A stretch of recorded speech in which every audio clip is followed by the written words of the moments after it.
Hi, welcome back to Sarge Notes. My name is Paul Sargent. Today we're going to talk about the House of Representatives. I want to give you an overview of how it's set up and a little bit about how its members are elected and see sort of how the system works. We're not going to get into how they do their job in this video, but we are going to get into a little bit about the House of Representatives itself.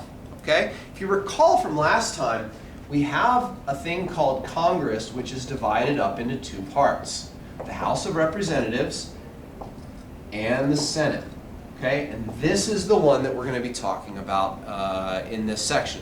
The Senate we'll cover in the next section. A few things that you need to know about the House of Representatives. First of all, there are 435 members in the House of Representatives. Each of these members serves a 2-year term. So this means that if someone is a representative, they're getting reelected every 2 years. It's almost a constant election cycle for these people. Now, where does the 435 come from? This is not in the Constitution. This is set by Congress itself, and it has been set for quite a long time at 435. Let's face it, that's a lot of people who want a lot of time and have a lot of ideas in one room. If we were to kick that number up, it just leads to more chaos, more ideas, more discussion, more everything. And 435 seems to work pretty well. When they're dividing up this number is divided up based on population. Now there is one rule here, okay? Well, two rules if you count the population part. So let's say that's number one. Those states with larger populations are going to get more representatives in Congress. But number two, every state has to have at least one representative. And there are a number of states which are very small in terms of population and only have one representative in the House of Representatives. The largest state is California, and it has quite a few representatives in California. So these things are going to be divided up. Where does this information come from? Well, the population numbers come out every 10 years with the United States Census, which is, of course, something which is mailed out to households across the United States. People fill in forms talking about how many people live in the home, who they are, their gender, their age, their ethnicity. All of these statistics are taken. But in terms of the Congress, it's the pure numbers which are going to be the most important thing. This census is done every 10 years. So the next census is going to come up in 2020. Based on those numbers, there is a process called reapportionment. And reapportionment, very simply, is a process that looks at the numbers from the census and says, hey, what states have seen a rise in population? What states have seen a decline in population? What states have stayed the same? And how do we divvy up those 435 seats based on that? We know that 50 of them are taken already because every state gets at least one. So we've got 385 seats that we get to divvy up for everybody else. If a state sees a big rise in population, they may gain one or maybe even two representatives. If a state sees a significant drop in population, they may lose one or even two representatives. But however the number is fixed on, Congress has to agree on this reapportionment, and they have to end up at 435. They go through this process every 10 years. So that's the easy part. Now here's where we get into something which is a little bit more difficult. A few things that need to be clarified. First of all, while they're serving 2-year terms, there are no term limits.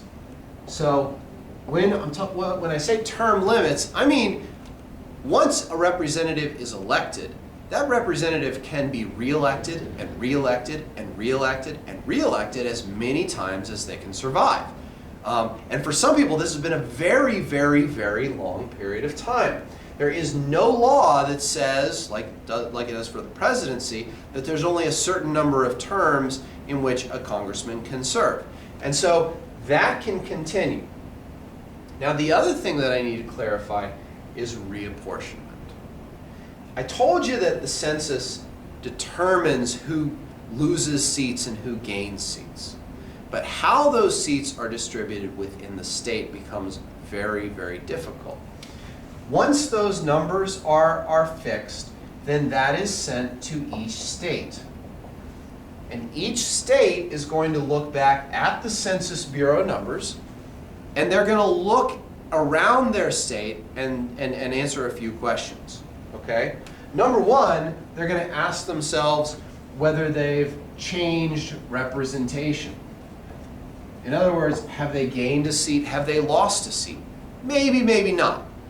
Regardless of the answer, the second question is population shift.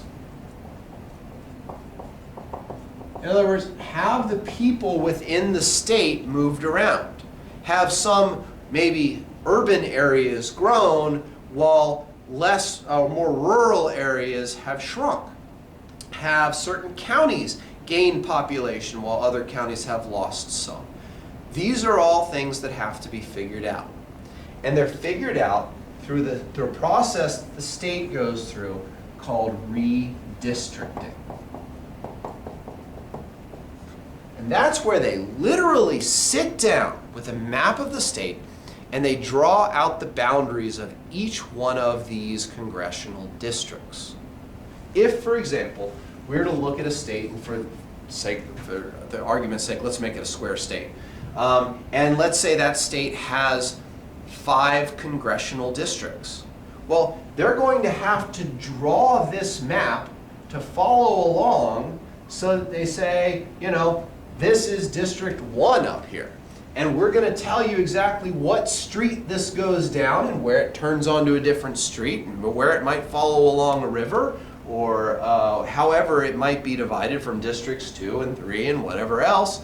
And trying to get it so that the number of people in District 1 is roughly equal to those in all of these other districts. I'm not going to draw them in for right now, but let's just pretend that they're there.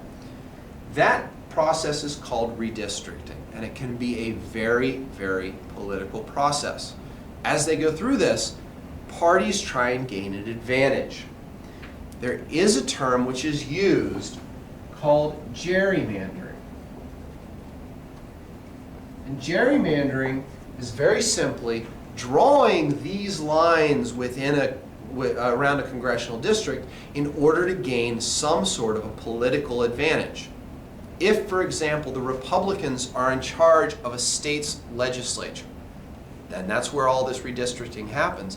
They may try and draw this district so that there are more Republicans living in that district than Democrats.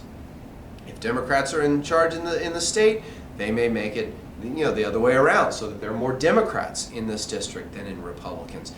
That makes it much harder for the other party to take that district away. It can be dirty politics at times, but someone has to determine exactly where those lines are drawn.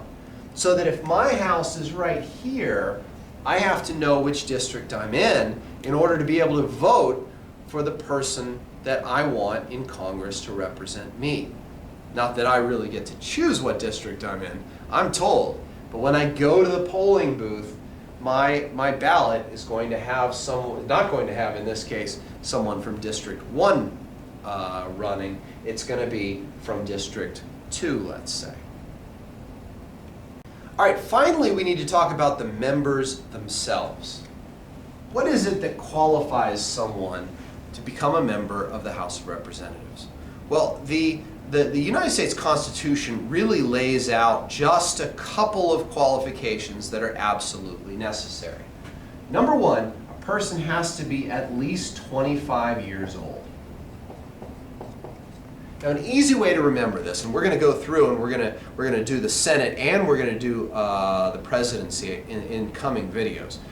But really they set it up in a pretty easy to remember format. They just used a 5-year incremental format, okay? It's 25 to be a representative, it's 30 to be a senator, it's 35 to be a president, and it moves up. And the idea, honestly, is that in a political career, you would start in the House of Representatives, you would move up to represent not just a portion of your state, but your entire state, and then maybe even move up to represent the United States as a whole.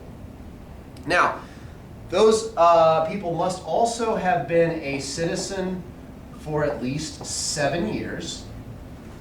Doesn't mean they have to have been born a citizen. In fact, many people who've served in Congress were not born citizens. And they have to live in the state they represent. So those are the formal requirements laid out by the Constitution, but that's not all it takes. I mean, to become a representative from a congressional district, you have to have a very clean record. You have to be liked by the people. You have to be able to work hard. You have to demonstrate knowledge of current events and events that affect not only the people in your district, but the nation as a whole. There's a whole lot more that's not stated. But that said, you can be elected without any of those things. Sometimes it comes down to simply name recognition. Do people know who you are? As long as you fit these three qualifications, then you are qualified to run to be a member of the House of Representatives. So that's pretty much how the House is set up. In the next video, we're going to take a look at the Senate and see how the Senate is set up, which is quite a bit different than this. Till next time, I'm Paul Sargent.